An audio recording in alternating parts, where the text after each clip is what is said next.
All right, gang, so next up in the Test Scent Holiday 2016 haul or review here is, we've got two candles from I'm gonna call it the Celebrate the Night collection. It's sort of, they've been doing this for probably, 4 years at this point. Generally, it's a collection that is either has leaned towards drinks like your Bellinis and sangrias and such, or that lean towards your almost more cologne-y, perfumey. So you've had things like Party Dress and black tie, champagne toast. So kind of more of almost like a New Year's collection. I grabbed these two. One I love, the other is kind of just there, but I wanted to talk about it and I needed another candle to get a discount, so threw it in there for basically free. But I'd say, quite honestly, this year is just as bad, if not worse, than last year's collection, primarily due to a couple of just really poor choices and omissions. First of all, this would be a great collection to have any of the trifecta, or at least two of the three that we love.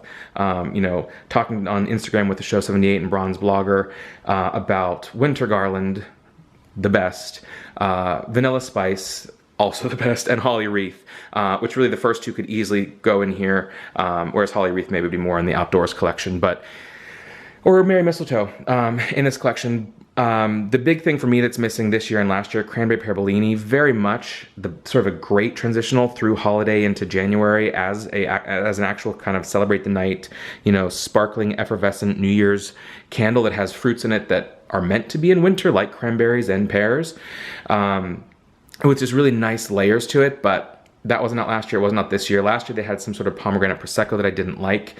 That's nowhere to be seen this year, must have not been too popular. But the ones in this collection this year are just super weird. So going down the line, there are, I've counted, I think, about 9, which makes me believe there must be a 10th one out there somewhere. It's often, or it's odd for them to have just 9. It's usually 6 or 8 or 10, or even sometimes 12 in some collections. So it starts off with Winter Rose, which there is no such thing as a winter rose that I know of. There's just rose. The notes on it are rose petal, pink peppercorn, cedarwood, and sandalwood, or they say luxe sandalwood as opposed to what the basic sandalwood and everything else. I don't like rose scents, generally speaking. I will say this is a well-executed rose scent because it's fairly authentic. Leans a little bit, you know, powdery grandma cologne a bit, or perfume a bit, but it's not cheap smelling. And I think it's actually most likely a repackage of the 2014 kind of spring fresh picked collection release that was a failed test of Majestic Rose, which I actually purchased that back then because I was in a bigger buying binge, kind of, where I was buying lots of stuff even if I didn't love it. But to me, again, I don't have them side by side to sniff and compare because I didn't buy this one and my other one's in storage, but I think it's probably the same thing. And if you like rose, it's nice, but it does not belong in this collection at all. Save that for springtime. Do an actual floral collection, which they haven't done for a few years. The other ones in this one include, this is a weird one, Holiday Sparkle. I kept sniffing it and I couldn't figure out what it was, and then I realized, and I think people have said this on Instagram, certainly I know Jen Schultz has mentioned, it's just, I believe, Bergamot Waters, which, been there, done that. It's, to me, I don't even like that scent. It's very, it could be any season. It's kind of leans towards like a, what would I call it, kind of like a laundry detergent scent where it's just too heavy on everything and I don't like it. You've got Celebrate, which we see here, I'll get into. You've got, of course, Peach Bellini, which is nice as far as peach goes versus most of the peach crap they have, including the weird peach meringue they're trying to throw to us this year. But to me, throw that in a spring drink collection, fine. It's not a holiday. Who eats peaches in December and January? I know I don't. Then you've got Cinnamon Caramel Swirl, which came out back in, I want to say, 2012 in holiday collection. Comes out oftentimes in fall as Pumpkin Caramel Swirl, whatever. It's a kind of a generic cinnamon caramel, not much cinnamon. I know a lot of people love it. I've never liked it. So that one can sit out for me. Black Tie, which is sort of your sage cedarwood. A nice scent, but overdone at this point, like give me a break. Holly Berry Balsam, which is potentially new, we'll get into that. Champagne Toast, which I do like. It could lean a little more towards smelling like actually kind of like a yeasty, true, like, you know, effervescent fermented grape wine for the champagne. It's more fruity with a little bit of effervescence, but enough that I can kind of buy what they're selling, and I like it enough that I do burn it when I usually get one every maybe other year or so, and then just do half each year and call it a day.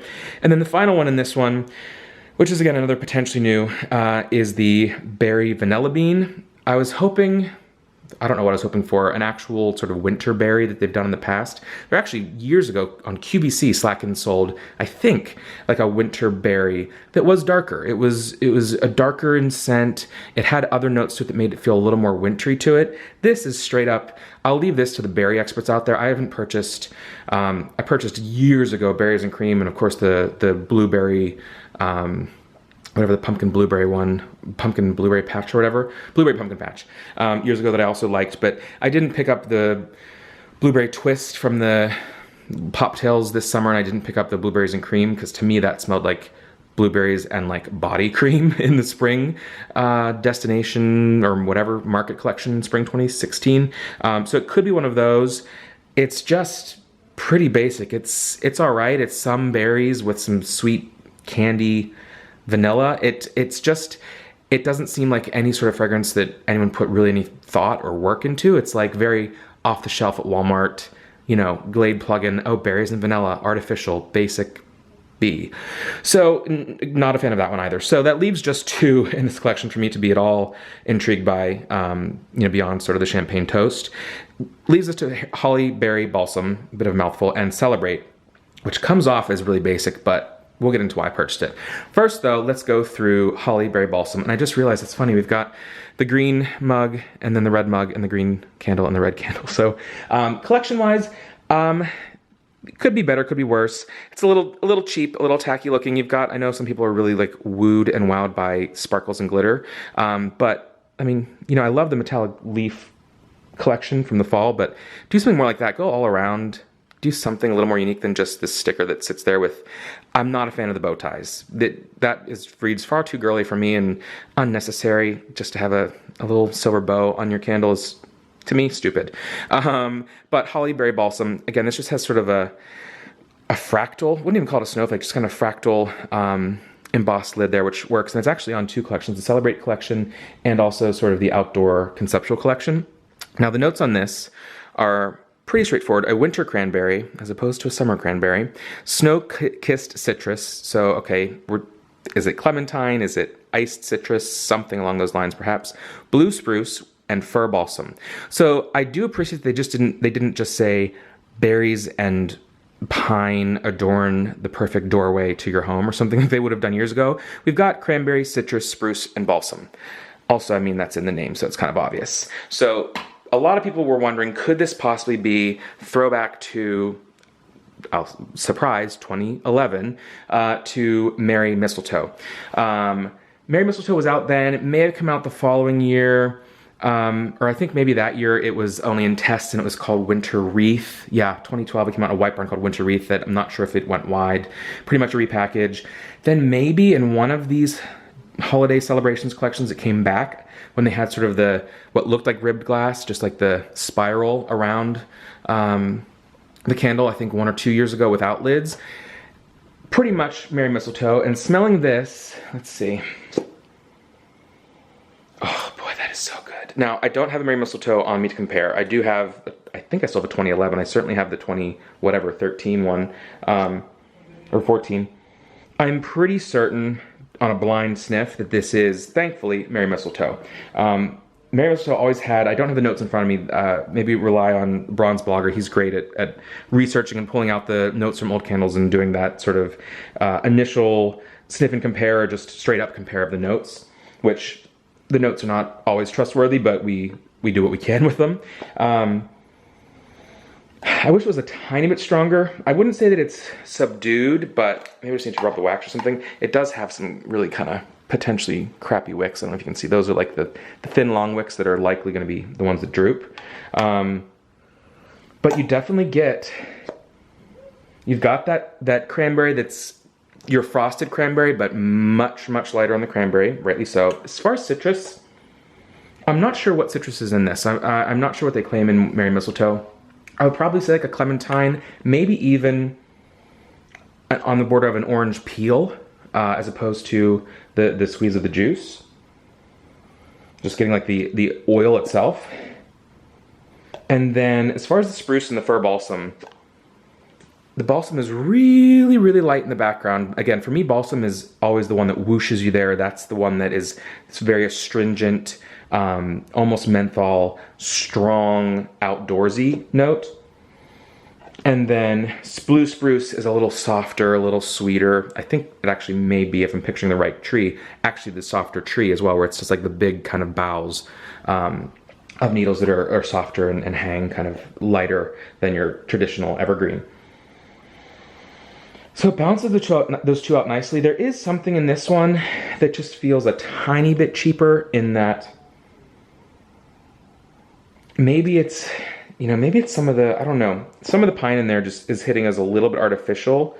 But I think that's probably just, I'm over sniffing or just needs to light it. I think it's gonna be fine. So I'm a good 95% confident that that's Merry Mistletoe. If not straight up repackaged, it's just the tiniest iteration on Merry Mistletoe. It's going to hit the same notes and hopefully have a great performance and strength, because Merry Mistletoe really was, I think, underrated. It's not, you know, as far as conceptuals go, it wasn't the amazing winter garland that we had before, which was just, again, I'll say it in every video until they bring it back, the best ever. But it was nice in that it did have a very good blend of, you've got a bit of the sweetness of the berry without being too sweet. You've got the hit of the multiple blend of your pines to bring that conceptual side to it. And then you have the citrus to just kind of tie it together, that gives it a brightness, but also a depth that I think citrus often brings. You know, practically every candle or every fragrance has some sort of, whether it's bergamot or citrus or lemon or whatever, there's usually something in there. So that is really, really nice. I love it. Do wish it was stronger, because I'm just not getting a ton of oils on the nose on that one, which when it burns, it should be fine though. So love that. For all intents and purposes, this is Merry Mistletoe, which is great. And then we've got Celebrate. Looks generic, sounds generic. The notes: warm mulled apples, cinnamon stick, clove buds, and Christmas clementine. Again, as opposed to summertime clementine. The notes, really, they match so many other candles that you could think of that are close to this, namely 'Tis the Season, but also your cinnamon and clove buds, your cinnamon stick, which hasn't been out for a long time, as well as, even not in actuality, but in notes somewhat, like your spiced apple toddies with apples and spice. The thing that's weird about this one, I can't figure it out exactly. When you first sniff it, I think most people will say, oh, this is 'Tis the Season, or this is just like 'Tis the Season. And it is really close to 'Tis the Season, because 'Tis the Season is really, there's a bit of spice to it, but it's a lot of apple, and to me it's like the skin of a red delicious apple. So it almost has like a not resinous, or almost a bitterness to the apple.